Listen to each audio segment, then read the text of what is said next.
ఈ సమ్మర్ హాలిడేస్లో ప్రతి ఒక్కరూ కూడా ఒక 1 to 2 అవర్స్ డైలీ కొత్త విషయాలు, మనం వీక్గా ఉన్నటువంటి ఒక సబ్జెక్ట్ లేదు నెక్స్ట్ అకాడమిక్ ఇయర్లో మనకి ఏదైతే కావాలో అటువంటి టాపిక్స్ కానీ నేర్చుకున్నట్లయితే వాళ్ళకి అది ఎంతగానో ఉపయోగపడుతుంది.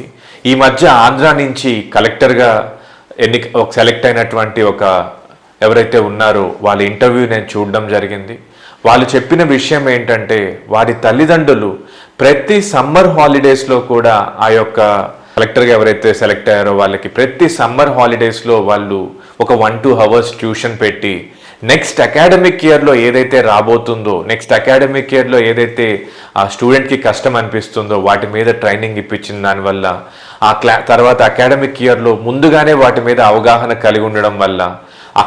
అక్కడ క్లాస్లో అప్పుడు టీచర్ వాటిని చెప్పేటప్పుడు ఎంతో ఇంట్రెస్ట్ దాని మీద పెరగడం, అలా టీచర్ అవి క్వశ్చన్స్ అడిగినప్పుడు ఆన్సర్ చేయడం, అలా ఆన్సర్ చేసినప్పుడు పక్క విద్యార్థులు క్లాప్స్ కొట్టడం, తద్వారా అతని యొక్క కాన్ఫిడెన్స్ పెరిగి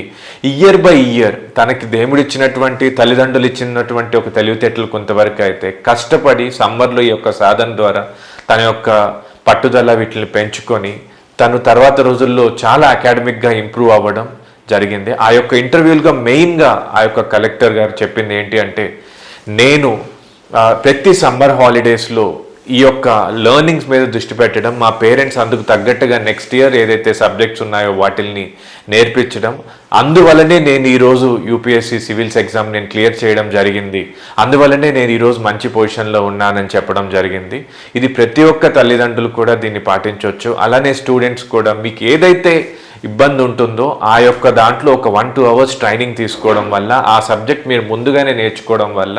నెక్స్ట్ అకాడమిక్ ఇయర్ అంతా కూడా మీరు ఎంతో కాన్ఫిడెంట్గా ఉండడం, తద్వారా మీ యొక్క అకాడమిక్ స్కిల్ పెంచుకోవడం అది మీ ఫ్యూచర్కి ఎంతగానో ఉపయోగపడుతుంది. అలా తల్లిదండ్రులు కానీ పిల్లలు కానీ developmental and learning both balance చేస్తూ సమ్మర్ హాలిడేస్ని యూజ్ చేసుకోవాలని కోరుకుంటున్నాను.